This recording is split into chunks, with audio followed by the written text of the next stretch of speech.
Assalomu alaykum va rahmatullohi va barakatuh. Aziz dindoshlar, barchalaringiz sog' omonmisiz? Bugun bir mavzu haqida gapirishga to'g'ri keldi. Bu mavzu egasi bo'lgan odamni yoshini hurmat qilgan holatda, hozir ma'nodagi bir ilmini, agar qanchadir Qur'on yodlagan bo'ladigan bo'lsa, o'shani hurmat qilgan holatda ba'zi narsalarni gapirmagan edim.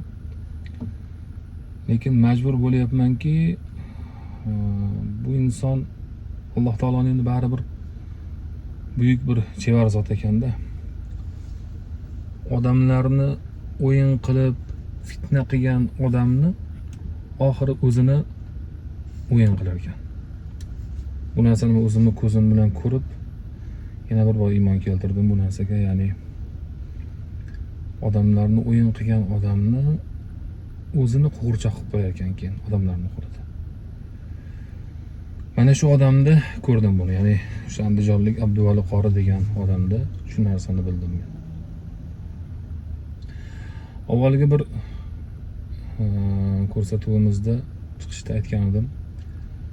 Bu odam o'sha otamiz rahmatli Shayx Oloddin Mansur bilan birgalikda hamzamon bo'lishgan, birgalikda o'qishgan, ilm olishgan, qaysidir ma'noda bir haligi ham talaba deydimi, shunaqa bo'lishganda endi kursdoshga o'xshagan. Bu odamni men bir ikkita bir voqealarni aytib beraman bu odam haqida. Azbaroyi bu insonni yomonlash uchun emas. Bu bo'lgan voqea va o'sha yoshdagi, o'sha paytda u inson bilan, u insonni ko'rgan, mana shunaqa bir izdihomlarda, o'sha voqealarda bevosita guvoh bo'lgan odamlar balki gapirishlari ham mumkin buni eslashsalar. Birinchisi, bu odam juda ham qattiq o'ta darajada deydi-yu, kibrga mingan inson bo'lgan, ya'ni ustozini hurmat qilmagan umuman. Bu odamning ustozi Abdulhakim qori dada rahmatli, Alloh rahmat qilsin. Butun shu O'zbekiston, Qirg'iziston, shu Esengidagi har qanaqa savodi chiqqanidan boshlab olimigacha hammasini ustozi bo'ladi bu inson. Shundan biz otamiz ham ustozi bo'lgan. Yana marhum Shayx Muhammad Yusufni ham ustozi bo'lgan. Yana hozirgi shu Abdulaziz Mansur deysizlarmi, boshqasi hammasini ustozi bo'lgan. Shu inson bir davrada o'tirib bu odamga nasihat qilgan. Ya'ni shunaqa bir odamlarni bir fitnaga chorlash bo'layotganligi, bu ishlar noto'g'riligi haqida, olib borayotgan ishlar noto'g'riligi haqida gapirgan. Bu davrda albatta dadam ham bo'lgan, bu odam ham bo'lgan. O'shanda o'sha paytni bir ulug'lari, ulamolari eslashadi. Juda ham yomon bir bema'nilik ko'rsatgan Abdulhakim qori dadaga bo'lgan bu holat. Ya'ni inson o'sha ustozlari nasihat qilib gapirgan paytda hech narsaga, unga bir reaksiya ham bildirmasdan, uzr ustoz demasdan, masalan hozirgi eng betamiz bo'lgan ahli ilmlar ham bor-ku, ustozi agar tirik bo'ladigan bo'lsa, ustozni oldiga kelib bo'lsa jim bo'lishganda, hozirgi ahli ilmman degan o'sha ya'ni shoumen bolalar bor-ku, ahli ilm o'zi asli. Lekin faqat o'sha bahs yuradigan odamlar bor, ya'ni ilmini ko'rsatmoqchi bo'ladigan. O'shalar ham qachon ko'rdingiz shuni? 5-6 yilni bu yoqda ko'rib qoldingiz-da. O'sha asosiy o'sha ustozlari Shayx Muhammad Sodiq o'tib ketgandan keyin, bu yoqda biz otamiz o'tgandan keyin, shu ikkita asosiy shayxlar o'tgandan keyin ular tili chiqib qoldi. Undan oldin yo'q edi, bularni qayerda ko'rardingiz? Ilmi bo'ladigan bo'lsa, nimaga o'sha paytlarda internet bor edi, nimaga chiqmagan? Ana endi chiqishyapti. Ya'ni har holda betamiz bo'ladigan bo'lsa ham ustozlarning hurmati bor edi. Ustozni oldida bular gapirisha olmasdi. Yoki o'sha ba'zi bir chiqishlari yoqmasligini bilishi mumkin edi-da, ustozni oldida shu ishni qilmas edi. Demak, tabiiyki ustoz uni so'kib, haqorat qilib, ya'ni nasihat qilib dakki beradigan bo'lsa, albatta bu yo'ldan qaytardi bular. Bunga ishonsa bo'lardi. Chunki o'n oldin bularning bir zaboni chiqmagan, shundan ma'lum. Demak, ustozdan har holda qo'rqib turishadi bular. Ma'naviy ma'noda ya'ni. Bu inson Abduvali qori degan shu darajada bo'lganki, bu odam ustozi uni odam qilgan, o'sha Abduvali qori bo'lishga sababchi bo'lgan, juda hamma tarafdan ustozlik qilgan inson unga yana haligi hozirgi ustozlarga o'xshab so'kib emas, Abduvali qori mana bu ishingiz noto'g'ri bo'lyapti, mana bu fitnaga sababchi bo'lib qolyapti deb gapirganda hech qanday reaksiya bildirmasdan qori aka mana shu uzumni olsinlar zo'r ekan deb o'tib ketgan. Shunday hech qanaqa reaksiya bildirmagan. Va juda ko'pchilik so'kishgan, uni tashqariga olib chiqtirib kaltaklashgan, qaysidir ma'noda so'kishgan ya'ni. Yo ahmoq, sen ustozingga shunaqa muomala qilasanmi? Yo haqligini isbotlagin bo'lmasam, yo ustoz men bunaqa qilmoqchi bo'lgandim-da. Xo'p bo'ladi, keyingi safar bunday qilmayman deyishing kerak-ku. Sen bo'lsang yosh bolaga ham qilmaydigan muomalani qilding hozir. Deb hammasi gapirishgan. Jumladan dadam ham gapirgan. Dadam juda ko'p bunga dakki bergan bu odamga. O'shalardan yana bittasi o'sha 93-yillar bo'ladimi bu payt, 94-yillar undan oldinroqmi, endi yaxshi eslay olmaymiz, yosh bo'lganmiz. O'shalik ominni jahriy aytish qilib, odamlarni o'sha mazhabsizlikka undab, ular orasiga fitnalar solib, ikkita masjid bir-biri bilan urushib, narigi masjidga kirib ketib, namoz o'qib turgan paytida amin deb baqirib ketarmish.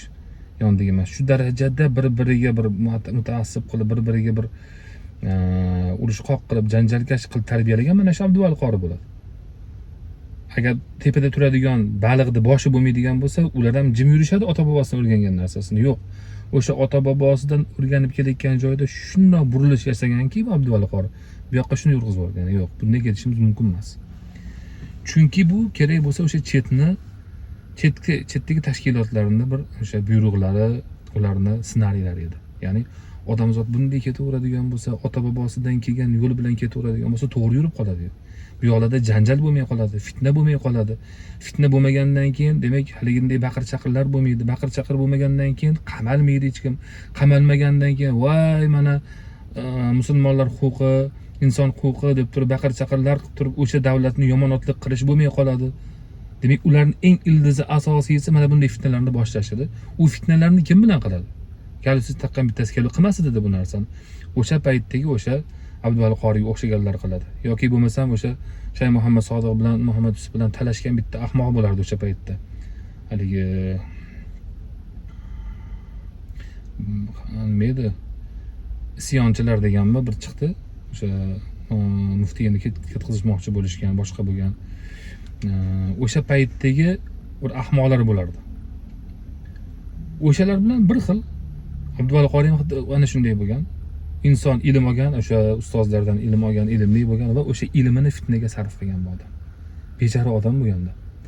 Ana shu paytda otamiz rahmatli u odamga gapirgan. "Bu taqsir, bu yoqqa o'tiringchi siz" degan. "Siz nimaga bunaqa qilyapsiz? Ominni jahriy aytishni siz aytyapsizmi odamlarga?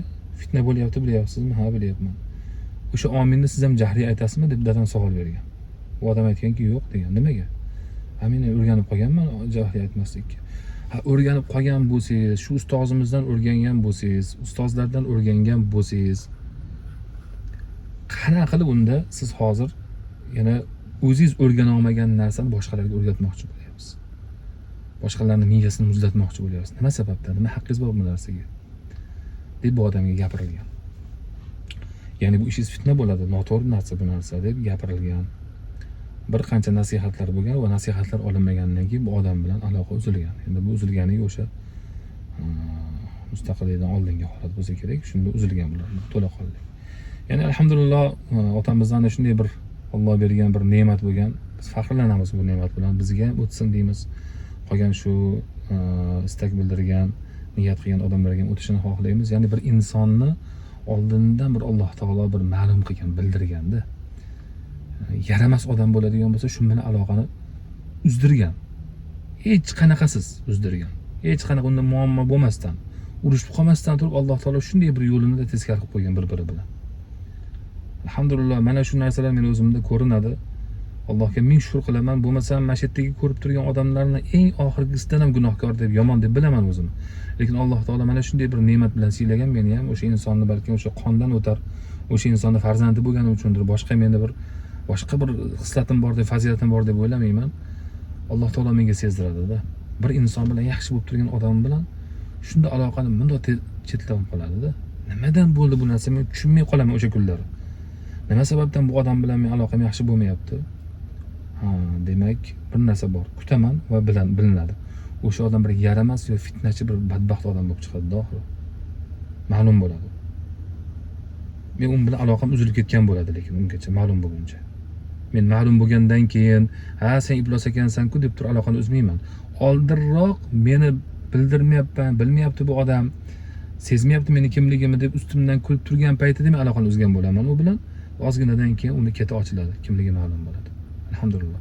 Endi biz uchun kichkinasi bor, lekin otalarimizda, shu ulug' insonlarda bu narsa juda ko'p bo'lgan. Otamiz ham bu odam bilan aloqani uzgan. Shundan keyin 3-4 yil o'tmadimi, qancha o'tmadi, shundan keyin bu odamga bunday bir musibatlar tushgan boshiga. Endi biz yana bir qaytaraman, birovning musibatidan bir xursand bo'lish, shodlanish degan narsa yo'q. Alloh yuborligida aytaman bu narsani. Men hech kimga bunday narsani qilmayman. Bu yoshi katta odam, otamiz tengi bo'lgan odam. Men boshqa yosh bola bo'ladigan bo'lsa ham, Mubashshirda ham ko'p gapirdinglar. U bo'yicha bo'lsa ham boshqasi, birovning musibatidan men hech qachon xursand bo'lmayman. Dushmanimga ham xursand bo'lmayman, musibat bo'ladigan bo'lsa-da. Bu musulmonning ishi emas. Lekin haqiqatni gapirish kerak. Haqiqatni gapirmaydigan bo'lsangiz, 2-3 ta ahmoq, axlat, musirlar go'yo haqiqatni da'vo qilib turib, birinchidan o'zlariga ustoz deyotgan odamning ustidan kulib uni qo'g'irchoq qilishyapti. Ikkinchidan esa ahmoq qilib o'ynashyapti xalqni. Kecha o'sha bir voqeani ko'rib qoldim.